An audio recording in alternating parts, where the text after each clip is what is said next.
Ngapinde ake mkomana ngapinde aiwa ngapinde ake mkomana aiwa ngapinde aiwa ngapinde ake mkomana ngapinde aiwa ngapinde ake mkomana aiwa ngapinde aiwa ngapinde ake bana beZimbabwe baphuma naibo bathi ngapinde ake nyangwe mapurisa aphuma naibo bathi ngapinde ake mkomana masoja aphuma wo naibo bathi ngapinde ake mawo. This is Letter from America, presented by Dr. Stanford Mukase.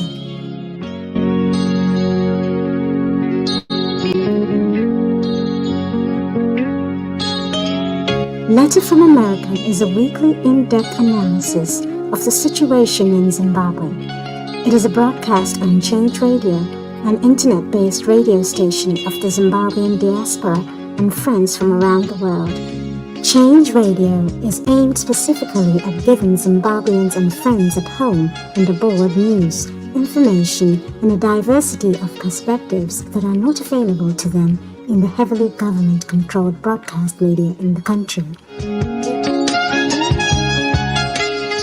The opinions and views expressed in Letter from America are solely those of the presenter and not necessarily of Change Radio.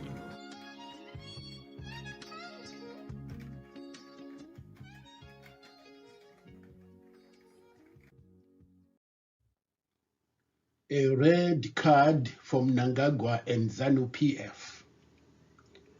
Topic: Survey Part 1.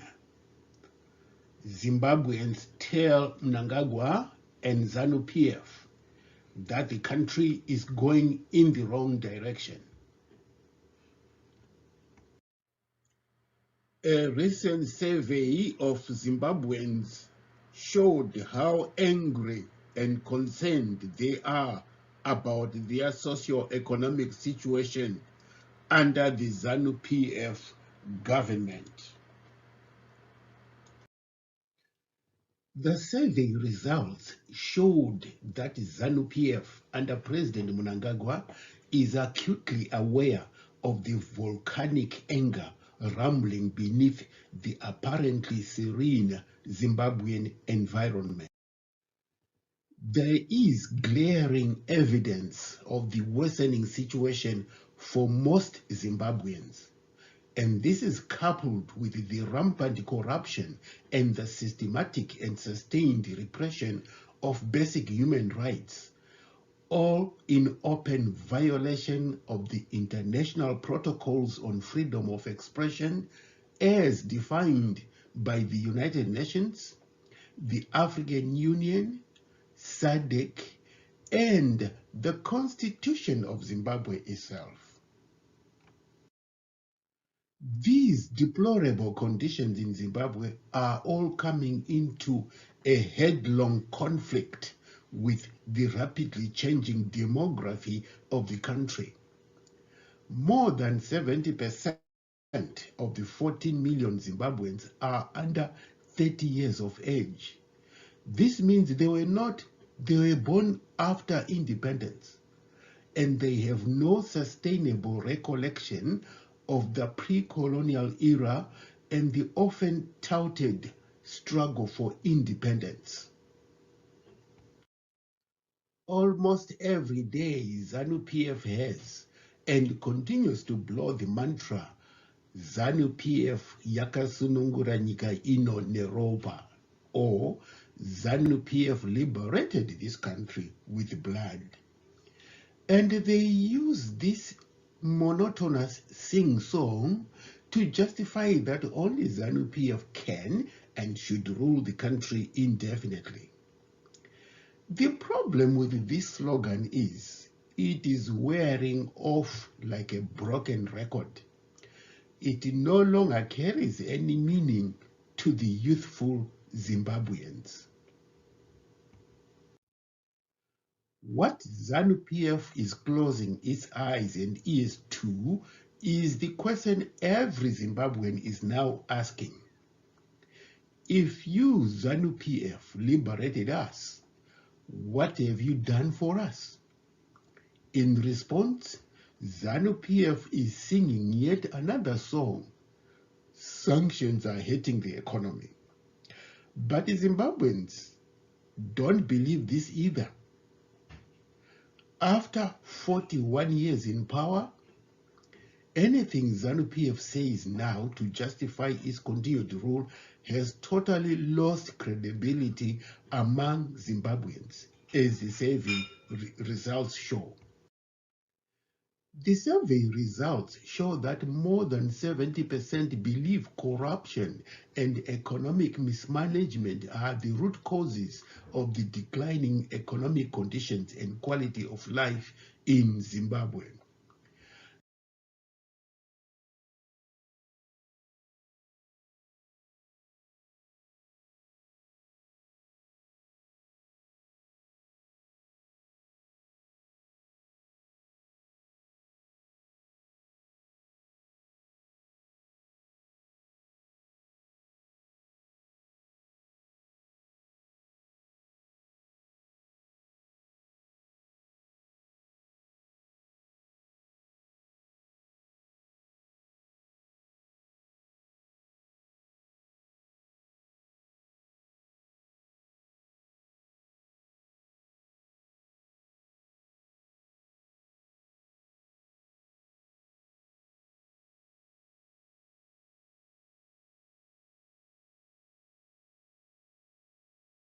ZANU PF has been ruling the country for 41 years, but the overall quality of life in Zimbabwe has been fluctuating and is generally below average.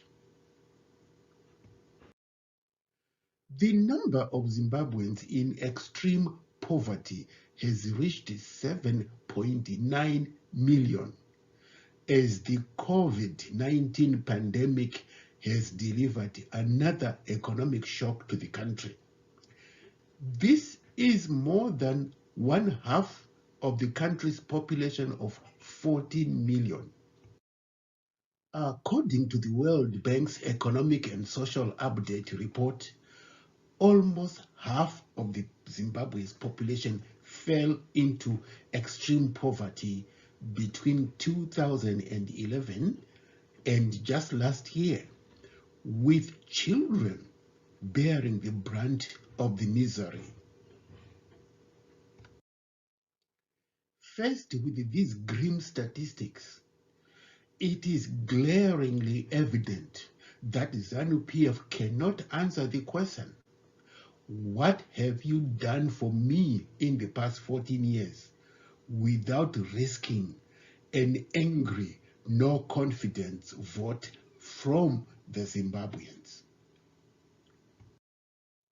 None of the ZANU PF campaign slogans show what they have done for Zimbabweans in the past 41 years.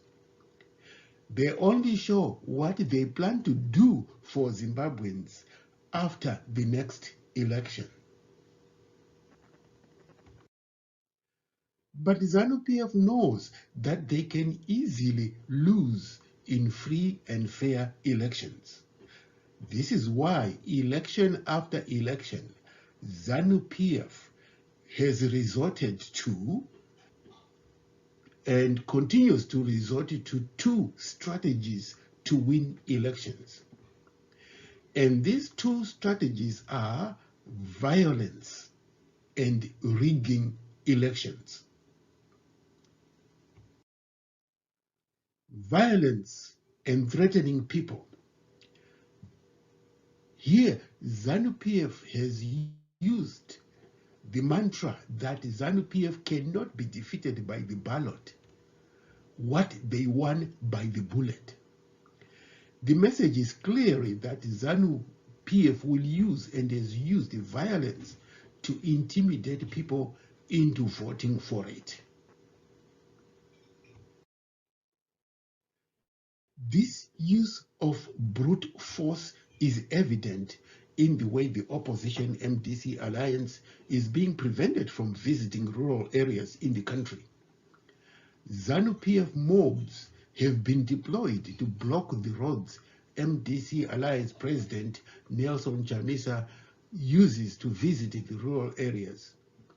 In one instant, a bullet hit Chamisa's car while he was traveling in Manicaland province. Chamisa narrowly escaped death. The SADC guidelines and the Constitution of Zimbabwe allow Zimbabweans to travel freely around the country. The second strategy is rigging elections. ZANU PF knows too well that it is becoming increasingly difficult to intimidate people into voting for it. Election after election, Zimbabweans have massively voted against ZANU PF. For this reason, ZANU PF has resorted to rigging elections. Evidence of this is well documented in many publications by human rights activists.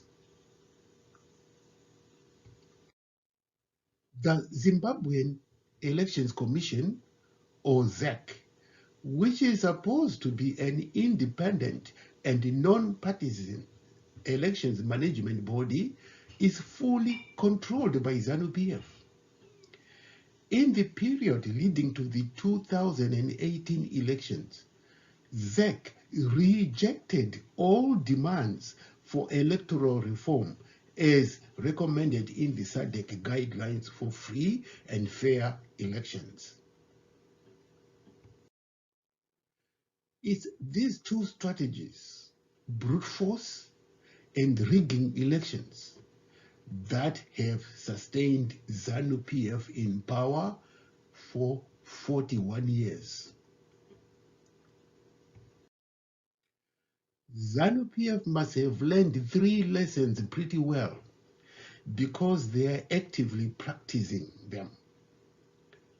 The first, Niccolo Machiavelli was an Italian diplomat, philosopher, and historian who lived during the Renaissance period in the 15th century. He said in his book, The Prince, that the ruler must not rely on the love of the people because people can withdraw their love anytime they want. Instead, Machiavelli recommended that the ruler must use brute force to compel obedience. Another lesson for ZANU PF, Joseph Stalin, the ruler of the Soviet Union, said it's not the people's votes that count, but the people who count the votes. That is all that matters. And the third strategy, which ZANU PF is trying to imitate, is what is known as the China model of economic progress without democracy. However, the results of the survey conducted by Afrobarometer this year give an insight into why ZANU PF is now panicking and taking all steps to stop the MDC alliance president from visiting rural areas that were once defined as ZANU strongholds. What is particularly frightening for ZANU PF is the fact that there is an overwhelming vote of no confidence in ZANU PF from both urban and rural communities. More than 70% of the people surveyed were between the ages of 18 and 45.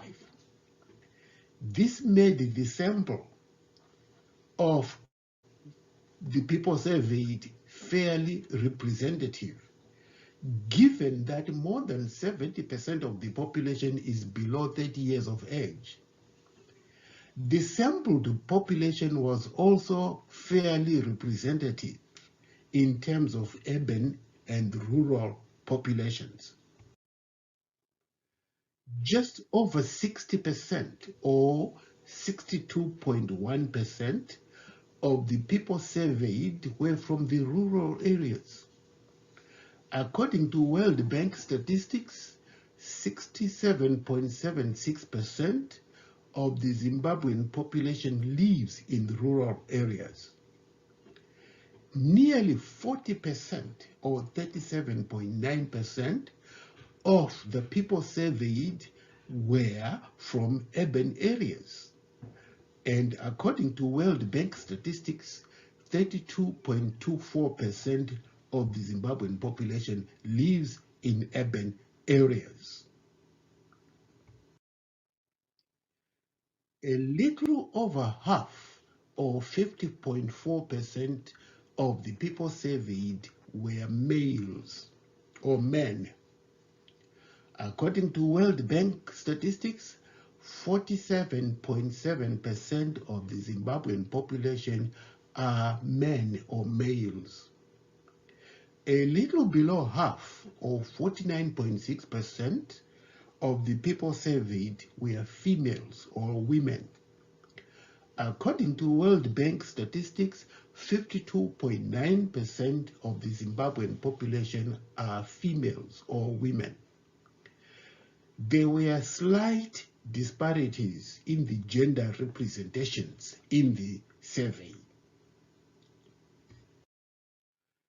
These three statistics, whose sampling was based on age, location, that is rural or urban, and gender, make the survey results fairly representative of the views of 14 million Zimbabweans this year.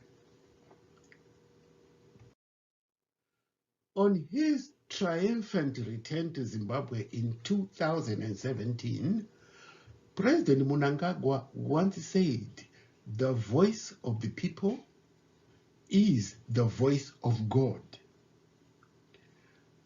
Well, Mnangagwa would be best advised to listen to what the Zimbabweans are saying to him today. According to the survey results, the people of Zimbabwe are telling Mnangagwa and Zanu PF that they have done a very bad job of governing the country. If indeed, as Mnangagwa says, the voice of the people of Zimbabwe is the voice of God, then here is what the people are telling Mnangagwa. And if that is truly the voice of God, it surely must be a signal that Zimbabweans need and are ready to vote for a new leadership, just like they did in neighboring Zambia in August. One of the survey questions that Zimbabweans were asked was whether they felt the country was going in the right or wrong direction. Nearly 7 out of 10 Zimbabweans, or 67.4%, say the country is going in the wrong direction. And this included 76.9% in urban areas and 67.4% in the rural areas. Only 28.9% of the Zimbabweans said the country was going in the right direction. On economic conditions, more than 70% of the Zimbabweans said the economic conditions in the country were fairly or very bad. This included 78.3% in urban areas and 68.9% in rural areas. More than 60% of the Zimbabweans said they were living in fairly or very bad conditions. This included 64.1% in urban areas and 60.1% in the rural areas. More than half, or 53.6% of Zimbabweans also said their economic conditions had gotten worse or much worse than just 12 months ago. This included 56.4% in urban areas and 60.1% in rural areas. More than half, or 51.4% of the Zimbabweans, said they have gone without food all the time, many times, or several times. This included 47.5% in rural areas and 53.9% in rural areas. More than half, or 51.1% of Zimbabweans, said they have gone without enough clean water all the time, many times, or several times. This included 62.3% in urban areas and 44.3% in rural areas. More than half, or 54.5% of Zimbabweans, said they have gone without medicines or medical treatment all the time, many times, or several times. This included 52.7% in urban areas and 55.6% in rural areas. This concludes part 1 of the survey of Zimbabweans.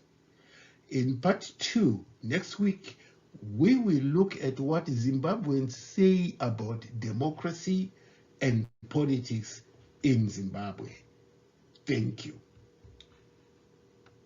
This concludes today's broadcast of Letter from America, a weekly in-depth analysis of the situation in Zimbabwe.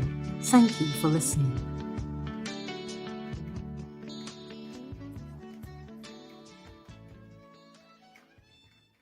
This concludes today's broadcast of Letter from America, a weekly in-depth analysis of the situation in Zimbabwe. Thank you for listening.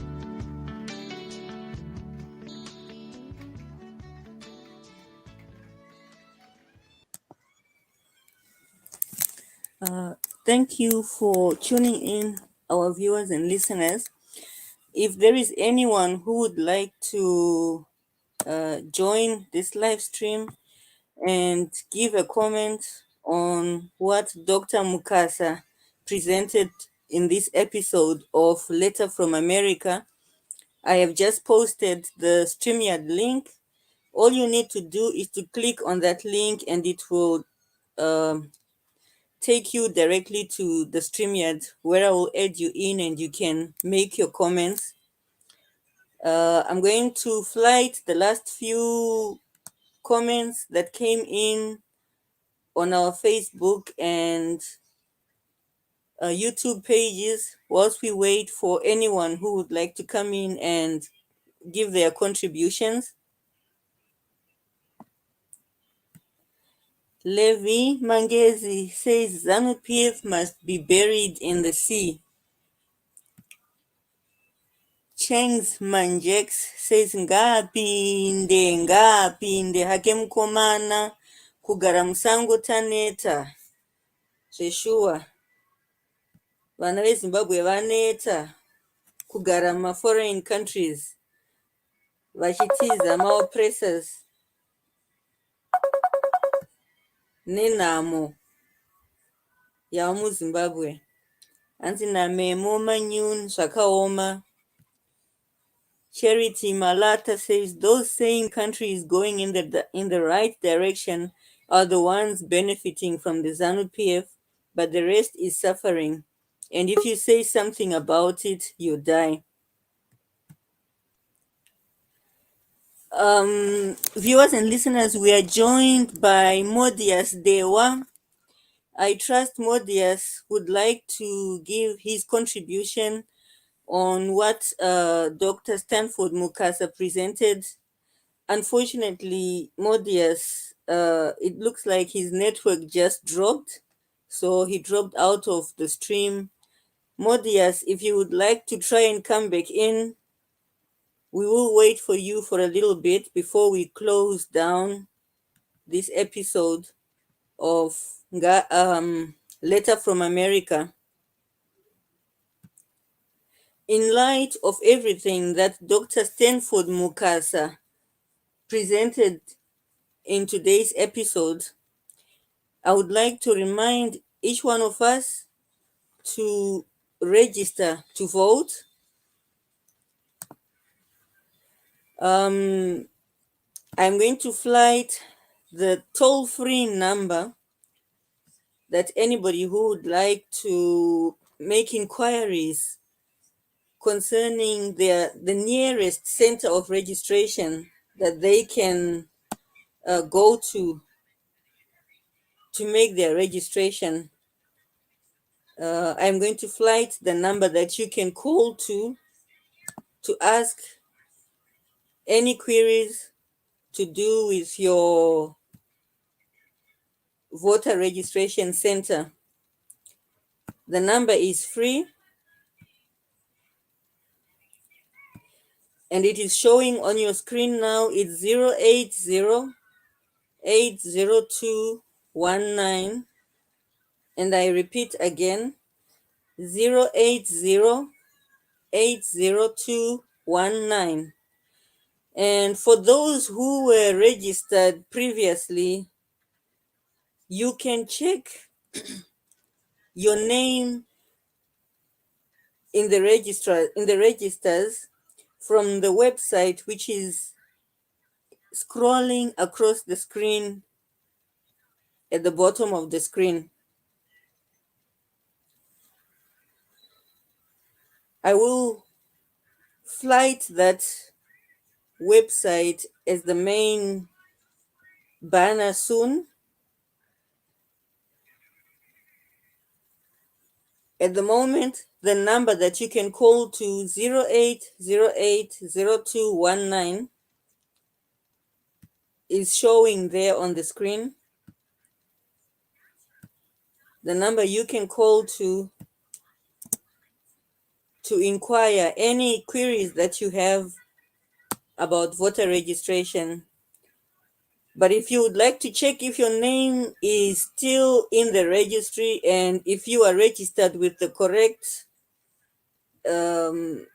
polling center, you can do that from www.bvrinspection.zec.org.zw. That's the website you can visit to check if your name is still in the registry and if you are registered with the correct polling station. Noda Never Decays commented saying America must stop ZANU PF to travel, even to send back all ZANU PF who are there in America. I agree, and I believe even the UK should do the same. They should stop them traveling to their countries, and they should send all ZANU PF members who are abroad back to Zimbabwe to enjoy the fruits of their party which they support. Jimmy Thomas Tsena Mangena says ZANU people fooling others. Nothing is moving in Zimbabwe. Yes, I think anyone who is honest, who is not a looter or a beneficiary of looting today will say things are not working in Zimbabwe, will opt for a change in our leadership, a change in our government. Adalawe Gonyeti says tiri kuuya ikoko ku Zimbabwe. I'm happy to hear that, my brother. This is exactly what we all need to do. For those of us who can, register to vote and then make sure you come in and vote in 2023. Viewers and listeners, Taita, a visitor on the stream. James, would you like to go ahead and give your contributions on today's episode of Letter from America?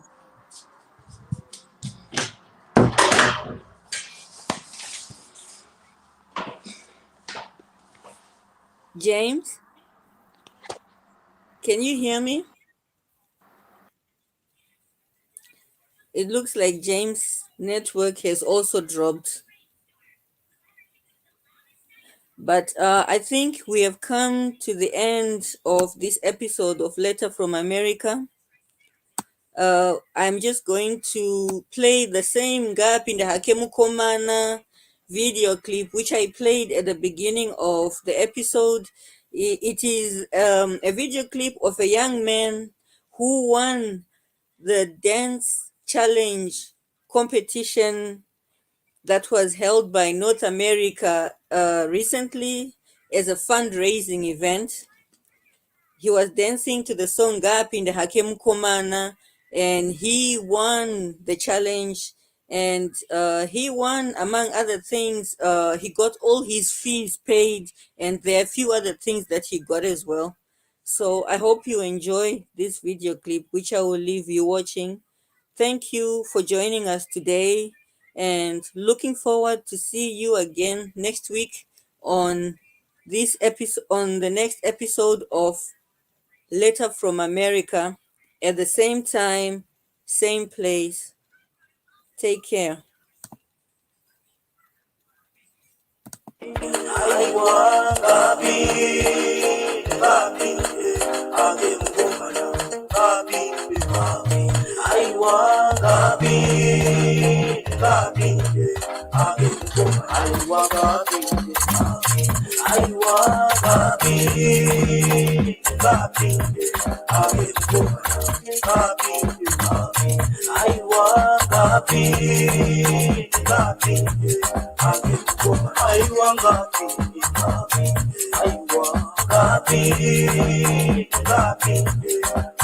Mana weZimbabwe wapfuma naivo vati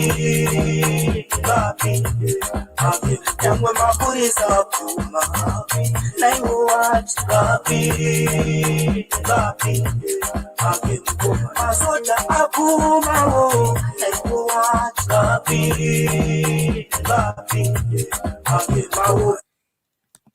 Mä törmäsin Anythingin mainokseen alun perin Instagramissa, ja no eka tietty kela